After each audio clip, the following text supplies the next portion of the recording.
സുചേട്ടാ നമസ്കാരം. നമസ്കാരം. സുചേട്ടാ, മുഹറം കഴിഞ്ഞതേ ഉള്ളൂ. നമ്മുടെ രാജ്യത്ത് മുഹറം വരുമ്പോൾ വലിയ രീതിയിലുള്ള സുരക്ഷാ ക്രമീകരണങ്ങൾ ഒരുക്കിയിരുന്നു. ഉത്തർപ്രദേശ് മുഖ്യമന്ത്രിയായിട്ടുള്ള യോഗി ആദിത്യനാഥ് വലിയ രീതിയിലുള്ള മുന്നറിയിപ്പൊക്കെ നൽകിയിരുന്നു. യോഗി പറഞ്ഞത് ആയുധങ്ങളൊന്നും ആരും എടുക്കരുത്, എടുത്തു കഴിഞ്ഞാൽ വിവരം അറിയും, ഞാൻ ആരാണെന്ന് നീയൊക്കെ അറിയും എന്നാണ് യോഗി ആദിത്യനാഥ് പറഞ്ഞത്.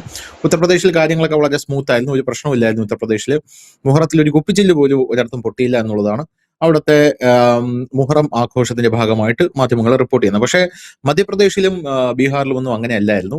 വലിയ രീതിയിലുള്ള സംഘർഷങ്ങൾ പല ഭാഗത്തും ഉണ്ടായി. വാളുകളും മറ്റ് മാരകായുധങ്ങളുമായി ഇവർ തെരുവിലിറങ്ങുന്ന ഒരു കാഴ്ച കണ്ടു. ഒരു സ്ഥലത്ത് AK-47 ഉയർത്തിപ്പിടിച്ചുകൊണ്ട് ഒരാൾ തെരുവിൽ ഇറങ്ങി എന്നുള്ളൊരു വാർത്ത ഞാൻ കണ്ടിട്ടുണ്ടായിരുന്നു. അപ്പൊ അങ്ങനത്തെ ഒരു സാഹചര്യമൊക്കെ ഉണ്ടായിരുന്നു. അപ്പൊ ഈ മുഹറം ആഘോഷം എന്തുകൊണ്ടാണ് ഇവർ ഇത്ര അഗ്രസീവായിട്ട് ആഘോഷിക്കുന്നത് നമ്മുടെ പ്രേക്ഷകർക്ക് അറിയാൻ ഒരു താല്പര്യം ഉണ്ടായിരിക്കും. കാരണം അവർക്ക് അറിയില്ല എന്തിനെ കുറിച്ചുള്ള ആഘോഷമാണ് ഈ മുഹറം എന്നുള്ളതും. രണ്ടാമത്തെ കാര്യം, ഇപ്പോ മുഹറം ഘോഷയാത്രയുടെ സിങ്ക് ഫോസ്ഫേറ്റ് നിറച്ചതായി പറയപ്പെടുന്ന 14,900 ക്യാപ്സ്യൂളുകൾ ഇപ്പോ പോലീസ് പിടിച്ചെടുത്തിട്ടുണ്ടെന്ന വാർത്ത പുറത്തു വരുന്നു. അതായത് ഒരു വലിയ വിഷബാധയ്ക്കുള്ള ഒരു ഗൂഢാലോചന നടത്തിയിട്ടുണ്ട് എന്നുള്ള റിപ്പോർട്ടാണ് നമുക്കിപ്പോ ലഭിക്കുന്നത്. ഈ ഘോഷയാത്രയെ ലക്ഷ്യം വെക്കാനുള്ള ഗൂഢാലോചന പരാജയപ്പെടുത്തിയതായിട്ടാണ് മുംബൈ പോലീസ് അവകാശപ്പെടുന്നത്. ഒരു പ്രതി പിടിയിൽ ആയി അയാളുടെ കയ്യിൽ നിന്ന് വിഷം നിറച്ചതായി പറയപ്പെടുന്ന 14,900 ക്യാപ്സ്യൂളുകളാണ് കണ്ടെത്തിയിരിക്കുന്നത് എന്നുള്ളതാണ്. അപ്പൊ അത് പ്രയോഗിച്ചിരുന്നെങ്കിൽ നമ്മളെ രാജ്യത്ത് വലിയ രീതിയിലുള്ള ഒരു കലാപം തന്നെ ഉണ്ടാകുമായിരുന്നു എന്നുള്ള കാര്യത്തിൽ തർക്കമില്ല. ഈ ദുരന്തം ഉണ്ടാക്കാനാണ് ഈ പ്രതി പദ്ധതി ഇട്ടതെന്ന് പോലീസ് പറയുന്നു. പോലീസ് പ്രതിയെ അറസ്റ്റ് ചെയ്തിട്ടുണ്ട് എന്നുള്ള വാർത്തകളും പുറത്തു വരുന്നു. പൂനെയിലെ വിമൻ നഗർ പ്രദേശത്ത് താമസിക്കുന്ന ഫയാസ് എന്ന് പറയുന്ന ആളാണ് ഈ പ്രതി എന്നും തിരിച്ചറിഞ്ഞിട്ടുണ്ട്. പെയിന്റ് ബിസിനസ് നടത്തുന്ന ആളാണ് ഇയാൾ. മുംബൈയിലെ ഡോങ്ക്രി പ്രദേശത്തെ ഒരു ഗസ്റ്റ് ഹൗസിലും ഡോർമെട്രിയിലും ഇയാൾ താമസിച്ചിരുന്നതായി പോലീസ് പറയുന്നു. അങ്ങനെ പല സ്ഥലങ്ങളിലൂടെ ഇയാൾ കറങ്ങി നടക്കുന്നുണ്ട്. 50 കിലോഗ്രാം സിങ്ക് ഫോസ്ഫേറ്റ് എന്ന എലിവിഷം വാങ്ങിയതായും വിഷവസ്തുക്കൾ നിറയ്ക്കാൻ ദിവസങ്ങളോളം തന്റെ വീട്ടിൽ ഇയാൾ ചെലവഴിച്ചതായിട്ടുള്ള റിപ്പോർട്ടുകൾ ഇപ്പോൾ പുറത്തു വരുന്നു. മുഹറം ഘോഷയാത്രയിൽ പങ്കെടുത്ത ആളുകൾക്ക് ഇയാൾ ഈ ഫോസ്ഫറസ് കലർന്ന ക്യാപ്സ്യൂളുകൾ വിതരണം ചെയ്യാനായിരുന്നു ഇയാളുടെ പ്ലാൻ എന്നാണ് മുംബൈ പോലീസ് പറയുന്നത്. പുലർച്ചെ 4 മണിയോടെയാണ് ഒരാൾക്ക് ഛർദിയും വയറുവേദനയും അനുഭവപ്പെട്ടതായി പോലീസിന് വിവരം ലഭിച്ചു. ഇയാൾ അത് ഓൾറെഡി വിതരണം ചെയ്തിരുന്നു.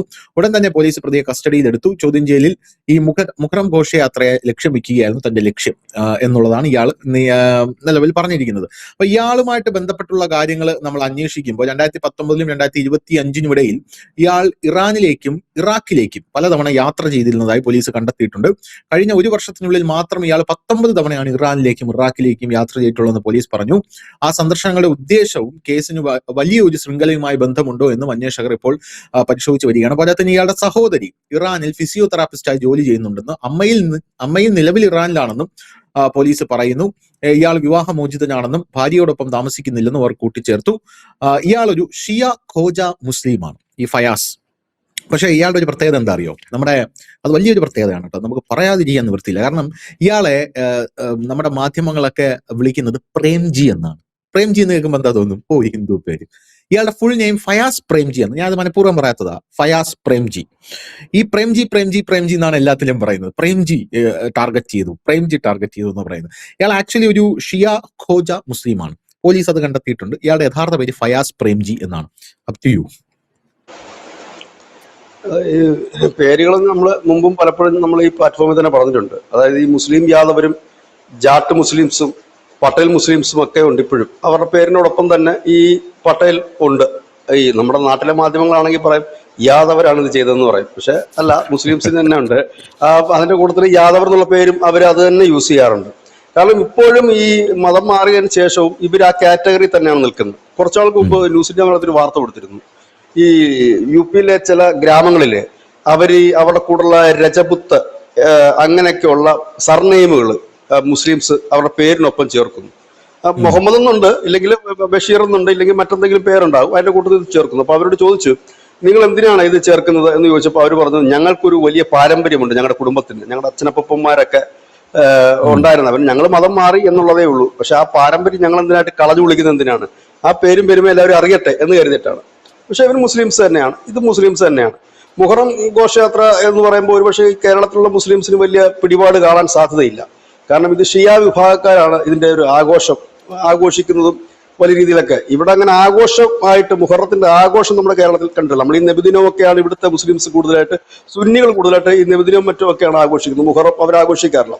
ഇത് കൂടാതെ തന്നെ ഇവരുടെ ഒരു വിലാപയാത്ര പോലെ ഒരു പ്രോഗ്രാം ഉണ്ട്. എനിക്ക് തോന്നുന്നു ഇത് കഴിഞ്ഞിട്ട് ഒരു 8-9 ദിവസം കഴിയുമ്പോഴാണെന്ന് തോന്നുന്നു, അതോ കുറച്ച് ദിവസം കൂടെ കഴിഞ്ഞിട്ട് വരുന്നത്. ഈ നെഞ്ചത്തടിച്ചും നിലവിളിച്ചും ചാട്ടയ്ക്ക് പീഡിപ്പിച്ചും ഒക്കെ ഇവരുടെ, അതായത് ഇവരുടെ പ്രവാചകൻ പീഡനങ്ങൾ ഏറ്റുവാങ്ങിന്റെ പ്രതീകമായിട്ടാണ് അത് അവർ സിംബോളിക്കായിട്ട് കാണിക്കുന്നത്. അത് ഇവിടെ മാത്രമല്ല, എല്ലായിടത്തും ഉണ്ട്. ഇതും ഷിയകൾക്ക് ഇടയിലുള്ളതാണ്. മുമ്പ് നമ്മൾ അത്തരത്തിലൊരു വാർത്ത കൊടുത്തപ്പോൾ എല്ലാവരും ചോദിച്ചു ഇത് എവിടെ നടക്കുന്ന ആഘോഷമാണെന്ന് മുസ്ലിംസ് തന്നെ ചോദിക്കുന്ന ഒരു സാഹചര്യം വന്നിരുന്നു. കാരണം അവർക്ക് വലിയ ഇതില്ല. കാരണം നമ്മുടെ രാജ്യത്ത് തന്നെ മുസ്ലിം വിഭാഗത്തിൽ തന്നെ അനവധി അവാന്തര വിഭാഗങ്ങളുണ്ട്. അവർക്കൊക്കെ അനവധി ആചാരങ്ങളുമുണ്ട്.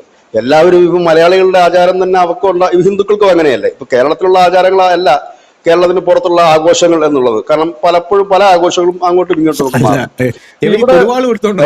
അതാണ് എനിക്ക് മനസ്സിലാവാത്തത്. അത് അവരുടെ ഒരു യുദ്ധത്തിന് പുറപ്പെടുന്ന ഇതാണ്, ആ ഒരു ഇതായിട്ടാണ്, വിജയദിനമായിട്ടാണ് അവരതിനെ കാണുന്നത്. അതിന്റെ ഭാഗമായിട്ടാണ് അത് ചെയ്യുന്നത്. ഇത് അവർക്കുള്ളതാണ്. അപ്പം പിന്നെ ഇത് പണ്ട് പുരാതന കാലം തൊട്ടേ ഉള്ളതാണ്. മൃഗബലിയൊക്കെ ഇപ്പൊ ബംഗാളിലൊക്കെ വലിയ വിവാദമായി മാറിയില്ലേ, മൃഗബലി നിരോധിച്ചതൊക്കെ. അപ്പൊ ഇങ്ങനെയൊക്കെയുള്ള ആചാരം മൃഗബലി എനിക്ക് തോന്നുന്നു കേരളത്തിലും ഉണ്ടെന്ന് എനിക്ക് തോന്നുന്നു. ഈ പോത്തിനെയൊക്കെ കട്ട് ചെയ്യുന്ന ഒരു പരിപാടി കേരളത്തിലുമുണ്ട്. അത് ഇവിടെ എല്ലാവരും ആഘോഷിക്കുന്നതെന്ന് തോന്നുന്നു. ഇതെന്നൊക്കെ പറഞ്ഞാൽ എല്ലാവരും ആഘോഷിക്കാറില്ല. ഈ കേരളത്തിൽ അതിന് ഒന്നും ഷിയാകൾ വളരെ കുറവുള്ള ഒരു സ്റ്റേറ്റ് ആണ് കേരളം. അപ്പൊ അവരുടെ ആചാരങ്ങളെ കുറിച്ച് വലിയ പിടുത്തം ഇവിടെ ഉള്ളവർക്കില്ല. ഷിയകളെ തന്നെ അവർ അംഗീകരിക്കുന്നില്ല എന്നുള്ളതാണ് മറ്റൊരു കൗതുകം. സൗദിയും അങ്ങനെയുള്ള രാജ്യങ്ങളൊന്നും ഈ ഇറാനെ അംഗീകരിക്കുന്നില്ല. ഒരു ഷിയ ഒരു പ്രശ്നം തന്നെയാണ് അതിൽ. അപ്പം ഈ കാശ്മീരിലുണ്ടവർ, നോർത്തിൽ വളരെ ശക്തമാണവർ. അവർ ഇത് കണക്കുള്ള ഈ DJ ഒക്കെ വെച്ചുകൊണ്ട് വലിയ രീതിയിലുള്ള ഘോഷയാത്രകൾ, പല പല ആചാരങ്ങളുണ്ട്. ഇത് കണക്കുള്ള ഘോഷയാത്രകൾ മറ്റും നടത്താറുണ്ട്. ഈ ഘോഷയാത്രകൾ പലപ്പോഴും സംഘർഷത്തിൽ എത്താറുമുണ്ട്. പക്ഷെ ഇത്തവണ എല്ലാവരും ഞെട്ടിച്ചതെന്ന് പറഞ്ഞു കഴിഞ്ഞാല് ഈ ഗുളിക, അതായത് ഇത് ഈ എലിവിഷത്തിലും മറ്റും യൂസ് ചെയ്യുന്ന ടൈപ്പ് ഒരു മരുന്നും കൂടി ഇതിനകത്ത് ആഡ് ചെയ്തിട്ടുണ്ട്. ഈ മരുന്ന് കൊടുക്കുന്നു. ഈ മരുന്ന് കഴിച്ചു കഴിഞ്ഞാൽ സംഭവിക്കുന്നു, 11 പേര് ഇപ്പോൾ ഗുരുതരാവസ്ഥയിൽ ആശുപത്രികളാണ്. ഈ മരുന്ന് കഴിച്ചു കഴിഞ്ഞ് വയറുവേദനയും ഛർദിലുമാണ് തുടക്കത്തിൽ കാണിക്കുക.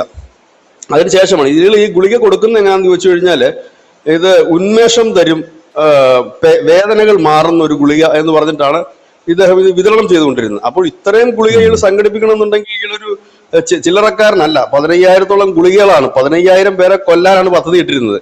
അപ്പൊ അതൊരു ചെറിയ കാര്യമല്ല.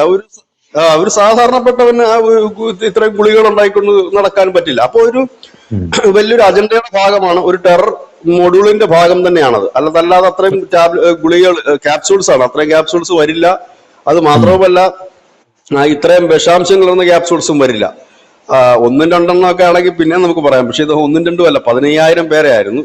ഇതിന്റെ ഉദ്ദേശം എന്ന് പറഞ്ഞാൽ മാക്സിമം ആളുകളെ കൊല്ലുക എന്നുള്ളതായിരുന്നു അയാളുടെ ലക്ഷ്യം. ഇതിന്റെ നമുക്കറിയാം, നമ്മുടെ ഗ്രാമീണ മേഖലയിലായാലും ഈ വഴിയിൽ തന്നെ നമ്മൾ കാണാറുണ്ട്. നമ്മുടെ നാട്ടിൻപുറങ്ങളിൽ മുമ്പ്, ഇപ്പോഴില്ലാതെ മുമ്പ് ഈ വൈദ്യന്മാർ നിന്നിട്ട്, ചില ലൊട്ടിലൊടുക്ക് വൈദ്യന്മാർ നിന്നിട്ട് ആ എണ്ണയുണ്ട്, ഈ എണ്ണയുണ്ട്, ഈ മരുന്നുണ്ട്, സാമ്പിൾ കൊടുക്കും.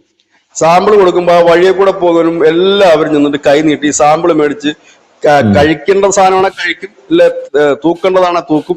ഈ സാമ്പിൾ പരിപാടി ഓസിന് കിട്ടിക്കഴിഞ്ഞാല് നമ്മുടെ രാജ്യത്തിലുള്ള ആൾക്കാർ ആസിഡ് വരെ എടുത്ത് കുടിക്കുന്ന ആളുകളാണ്. അതുകൊണ്ട് തന്നെ അവരെ കുറ്റം പറയാൻ നമുക്ക് പറ്റത്തില്ല. ഇപ്പൊ ഒരു ഗുളിക കൊടുത്ത് ഒരു ഉന്മേഷം കിട്ടും, വേദനകൾ ഉണ്ടാകില്ല എന്ന് പറഞ്ഞു കഴിഞ്ഞാൽ സ്വാഭാവികമായി തന്നെ അത് വാങ്ങി കഴിക്കും. സ്വാഭാവികം തന്നെയാണ്.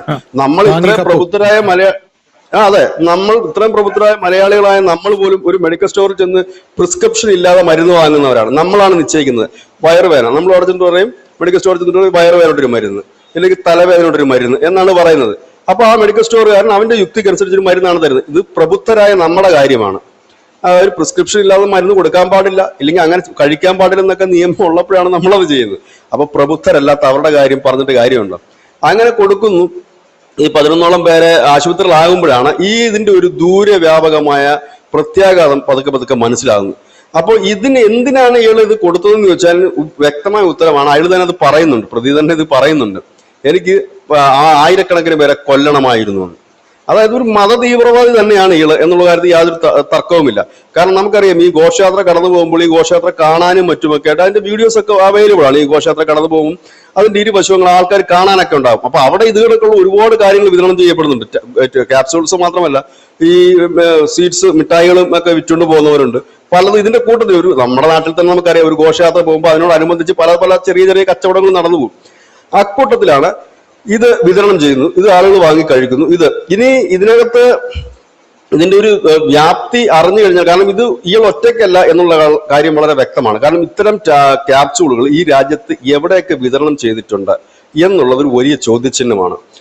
ഒപ്പം തന്നെ ഇത് മറ്റിടങ്ങളിൽ വിതരണം ചെയ്തിട്ടുണ്ടോ, മറ്റുള്ളവർ കാരണം ഇതിനകത്ത് അതിന്റെ സിംറ്റംസ് പറയുന്നത് തന്നെ ഛർദിലും വയറിളക്കവും വന്നിട്ട് ഹോസ്പിറ്റലിൽ അഡ്മിറ്റ് ആകുകയും ചെയ്യുന്നത്.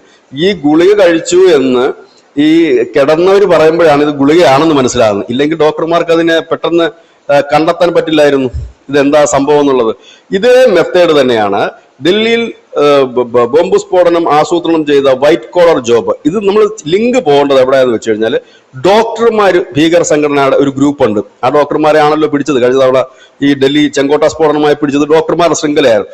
അവരൊരു മരുന്ന് ഈ കടലാമണക്കിന്റെ ഇതിൽ നിന്ന് ഉത്പാദിപ്പിക്കുന്ന ഒരു കൊടിയ വിഷം മരുന്ന് അവരുടെ കയ്യിലുണ്ടായിരുന്നു. അത് ഈ പൊടി ആയിട്ട് പറത്തിവിടാൻ കഴിയും. അത് ശ്വസിക്കുന്നവർ പെട്ടെന്ന് തന്നെ ശ്വാസം കിട്ടാതെ മരിക്കുന്ന ഒരു സാഹചര്യം. ഇത് എവിടെ നിന്നാണ് വന്നതെന്ന് കണ്ടുപിടിക്കാൻ കഴിയാത്തൊരു സാഹചര്യം. അത്തരത്തിൽ അവർ 40 കിലോയോളം ഇത്തരത്തിലുള്ള മരുന്നുകൾ ഇവരുടെ ഈ ക്ലിനിക്കുകൾ സൂക്ഷിച്ചിരുന്നു. അന്ന് നമ്മളതെല്ലാം വാർത്ത ചെയ്തിരുന്നതാണ്. അതും ഇതുമെല്ലാം കൂടെ ചേർത്ത് വായിക്കുമ്പോൾ വലിയ രീതി, കാരണം ഇപ്പോൾ ഈ ഭീകരവാദികൾക്ക് നമ്മുടെ രാജ്യത്ത് കടന്നു വന്നിട്ട് ഈ ബോംബ് സ്ഫോടനം നടത്തുക എന്ന് പറഞ്ഞാൽ അവരെ സംബന്ധിച്ച് വലിയ റിസ്ക് ആണ്. ഒന്ന്, ഭയങ്കര സെക്യൂരിറ്റിയാണ് നമ്മുടെ രാജ്യത്ത്. അതുകൊണ്ട് ബോംബ് കൊണ്ടുവരിക, അത് കൂട്ടി ഇണക്കുക. കാരണം ഈ തീവ്രവാദികൾക്കിടയിൽ തന്നെ ഈ ബോംബ് കൂട്ടി ഇണക്കുന്ന അല്ലെങ്കിൽ ബോംബ് അസംബിൾ ചെയ്യുന്ന ഒരു വിദഗ്ധന്മാരുണ്ടാവും. അവരുടെ അഭാവം ഒന്ന്. രണ്ടാമത് ഇത് കൊണ്ടുവരുന്നതിന്റെ, ഈ സാധനങ്ങളെല്ലാം കൊണ്ടുവരുന്നതിന്റെ റിസ്ക്, ഇത് സ്ഥാപിക്കുന്നതിന്റെ റിസ്ക്. അത് തന്നെയല്ല, ബോംബൊക്കെ പൊട്ടിക്കഴിഞ്ഞാൽ വളരെ കുറച്ചുപേരെ ചാവുകയുള്ളൂ. അപ്പൊ അതുകൊണ്ട് കഴിഞ്ഞ കുറെ കാലമായി തീവ്രവാദ സംഘടനകൾ ശ്രമിച്ചുകൊണ്ടിരിക്കുന്നത് രാജ്യത്ത് കലാപം ഉണ്ടാക്കുക. കാരണം വലിയ ചെലവൊന്നുമില്ല, ഒരു ചെലവുമില്ല. ഇതാണ് ഘോഷയാത്രയ്ക്ക് നേരെ കല്ലെറിയുക, ഇല്ലെങ്കിൽ എന്തെങ്കിലും ചെയ്തു കഴിഞ്ഞാൽ ഇപ്പൊ ധനുഷ് നേരത്തെ തന്നെ പറഞ്ഞ കണക്ക് ഇത് ഇത്ര പേര് ചത്തു കഴിഞ്ഞാൽ ഈ രാജ്യം കത്തും എന്ന് പറഞ്ഞ കണക്ക് ഉണ്ടാക്കുക, കലാപം ഉണ്ടാക്കുക ഒന്ന്. രണ്ടാമത്തെ കാര്യം ഇത് കണക്കുന്ന ഭക്ഷണത്തിലൂടെ മറ്റു രീതിയിലോ കൊടുക്കുക, അപ്പോഴും കുറെ പേര് ഇതിനകത്ത് തട്ടിപ്പോകും. അപ്പൊ ഇതേ കണക്ക് സൈലന്റ് ആയിട്ടുള്ള രീതികളിലാണ് ഇവരത് ചെയ്തുകൊണ്ടിരിക്കുന്നത്. കാരണം ഇത് അവരെ സംബന്ധിച്ച് വേണം വളരെ നിസ്സാരമായിട്ട് ഇത് കൈകാര്യം ചെയ്ത് പോകാൻ പറ്റും. അങ്ങനെ അധികം ശ്രദ്ധയൊന്നും കിട്ടില്ല. ആ ഡോക്ടർമാരെ അന്ന് പിടികൂടിയില്ലായിരുന്നെങ്കിൽ, ചെങ്കോട്ട സ്ഫോടനത്തിൽ അവരെ പിടികൂടിയില്ലായിരുന്നെങ്കിൽ എത്രയോ പേര് ശ്വാസം കിട്ടാതെ മരിച്ചേനെ.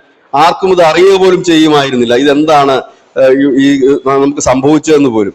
അത് നമ്മൾ ആലോചിക്കണം. ഇത് ഡോക്ടർമാരുടെ ഒരു ശൃംഖലയാണത്. വൈറ്റ് കോളർ ജിഹാദ് എന്നായിരുന്നു നോർത്ത് ഇന്ത്യൻ നാഷണൽ മീഡിയാസ് തലക്കെട്ട് തന്നെ കൊടുത്തിരുന്നത്. അത്തരക്കാരെയാണ് പിടിച്ചിരിക്കുന്നത്. അപ്പോൾ ഇതിന്റെ പിന്നിലും ഇത്തരക്കാർ തന്നെ ആകണം ഉണ്ടാകേണ്ടത്, ഇല്ലെങ്കിൽ ഉണ്ടാകും എന്ന് തന്നെയാണ് വിശ്വാസം. ഇല്ലെങ്കിൽ ഒരു 1-2 അല്ല 15,000 ക്യാപ്സ്യൂൾസ് ആണ് പിടിച്ചിരിക്കുന്നത്. ചെറിയ സംഖ്യയല്ല. ഈ 15,000 പേരിൽ ഒരു പകുതി പേരെങ്കിലും മരിച്ചിരുന്നെങ്കിൽ ഈ രാജ്യത്തിന്റെ അവസ്ഥ എന്തായാലും ഈ അത് വലിയൊരു രീതിയിലുള്ള സംഘർഷത്തിലേക്ക് പോകും. ഇവിടെ ആ ധനുഷ് തുടക്കത്തിൽ പറഞ്ഞ കാര്യം വളരെ ശ്രദ്ധേയമായ കാര്യമാണ്. UP ഇന്ത്യയിൽ ഏറ്റവും കൂടുതൽ ജനസംഖ്യയുള്ള UP എപ്പോഴും കലാപം ഉണ്ടാകുന്ന UP ഒരു ഇല പോലും അനങ്ങാതെ സുന്ദരമായിട്ട് ആഘോഷം നടന്നു. അപ്പൊ അതിൻ്റെതായ ഒരു വ്യത്യാസം യോഗിക്ക് ബദൽ വെക്കാൻ ഇങ്ങനെയുള്ള കാര്യങ്ങൾക്ക് വേറൊരാൾ ഇന്നിപ്പോ ഇന്ത്യയിൽ ഇല്ല. പിന്നുള്ളത് ഹിമന്ത് വിശ്വ ശർമ്മയാണ്. അല്ലാതെ മറ്റിടങ്ങളിൽ ആരും ഇല്ല എന്നുള്ളത് ഒരിക്കൽ കൂടി വ്യക്തമാകുന്നതാണ്. കാരണം UP പോലുള്ള സ്ഥലത്ത് ഒരു ഇല പോലും അനങ്ങാതെ ഒരു ആഘോഷം നടന്നു എന്ന് പറഞ്ഞാൽ അതൊക്കെ റെക്കോർഡാണ്, ചരിത്രമാണ്. അതായത് അവരുടെ ചരിത്രം പരിശോധിച്ചു കഴിഞ്ഞാൽ ഒരു കല്ലേറോ ബഹളവും ഇല്ലാത്ത ഒരാഘോഷമില്ല. കാരണം അത്രയും പോപ്പുലേഷൻ ഉണ്ട്, വലിയ വൈഡായിട്ടുള്ളൊരു സ്റ്റേറ്റ് ആണ്. അങ്ങനെയൊക്കെയുള്ള ഒരുപാട് പരിമിതികളും അതിലുണ്ട്. ഇവിടെ ഏതായാലും യോഗി ഈ കാര്യം വെച്ച് നോക്കുമ്പോൾ വളരെ മിടുക്കനാണ് എന്ന് തന്നെ പറയേണ്ടി വരും.